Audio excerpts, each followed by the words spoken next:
En grande forme cette saison avec le SCO Angers, le jeune portier Anton Imandra a lancé un appel du pied au sélectionneur de l'équipe d'Algérie, Djamel Belmadi.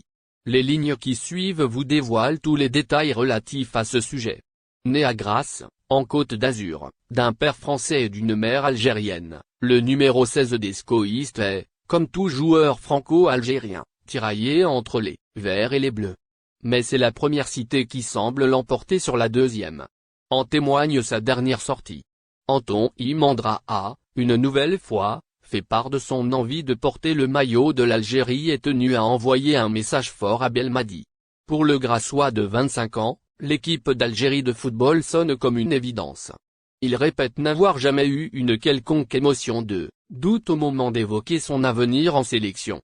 Son cœur bat clairement la chamade pour la double championne d'Afrique.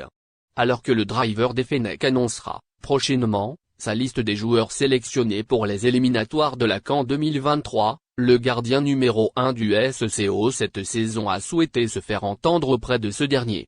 Il s'est exprimé dans un entretien publié dans les colonnes du journal algérien En Azr. Nous le reprenons pour vous dans la suite de notre édition du vendredi 13 mai 2022. Malgré tout ce qui se dit sur l'éventualité de ma présence en équipe nationale dans la période à venir, personne de la Fédération algérienne de football ne m'a contacté, et même le sélectionneur national Djamel Belmadi ne m'a pas parlé. Il s'agit là de ce qu'a déclaré, dans un premier temps, Anton Imandra, avant de manifester son désir de défendre les couleurs. Assassinat de Chérine Abou Akla, Tessal tente de se dédouaner, le monde est sous le choc. Chérine Abou Akla, journaliste très connue à El Jazeera, est tombée ce matin sous les balles israéliennes. Très embarrassé, Israël tente depuis cette matinée de se dédouaner en accusant les Palestiniens d'être à l'origine de ce drame. Tsahal vient en effet de publier un communiqué dans lequel elle tente de retracer le cours des événements. Elle évoque le déclenchement d'une opération militaire dans la région de Jenin suite aux nombreux attentats perpétrés ces derniers jours contre Israël. L'armée israélienne tente aussi d'expliquer que des échanges de tirs se sont alors déclenchés entre les deux parties en guerre et que Chérine Abou Akla a alors été atteinte par des balles palestiniennes. Les faits ont été naturellement tout à fait tronqués par Tsahal. Tous les témoignages des collègues de la journaliste qui se trouvaient sur place au moment du drame attestent le contraire.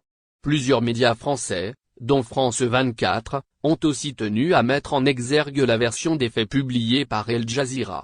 La chaîne de télévision affirme que tous les témoins ont vu que les balles ont été tirées en provenance des positions de Tsahal. Des vidéos filmant les moments tragiques montrent que ses collègues n'ont même pas pu rejoindre Chérine Abou Akla étalée à terre. Les tirs de balles en provenance des positions des militaires israéliens étaient intenses à ce moment. Ali Al-Samoudi, un journaliste qui faisait partie de l'équipe de la défunte, a été lui aussi blessé sous le feu nourri de Tsahal. Il a aussi accusé l'armée israélienne d'avoir ouvert le feu sur les journalistes. Son témoignage ne laisse aucun doute sur l'origine et de la provenance des balles assassines. Nous allions couvrir l'opération de l'armée israélienne lorsqu'ils ont ouvert le feu sur nous. Une balle m'a atteint. La seconde balle a touché Chérine, a-t-il déclaré au moment de sa sortie de l'hôpital où il a été conduit pour des soins, rapportent de nombreux médias qui l'ont